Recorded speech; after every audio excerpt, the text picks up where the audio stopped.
so many different industries in sales, or even just SaaS, particularly. Like there's ed tech, there's sales technology, manufacturing technology. Just because there's a position or a company that doesn't sound interesting to you, there's probably some type of solution that's going to be something you're passionate about.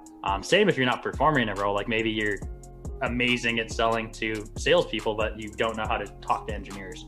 You know, there's a lot of different avenues you can take within sales and within SaaS itself that I think people often underestimate or just don't realize how many opportunities there are out there. An A player is going to succeed no matter what you give them. You might just give them like a phone and a piece of paper and a pen, no training, they're going to crush their numbers no matter what.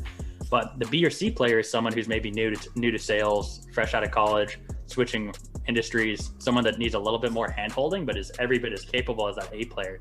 So if you assume they know nothing to some degree, and you have a more tailored training where you are using data to identify the different trends and really making training something living and breathing, you're able to really foster a environment for success within an organization.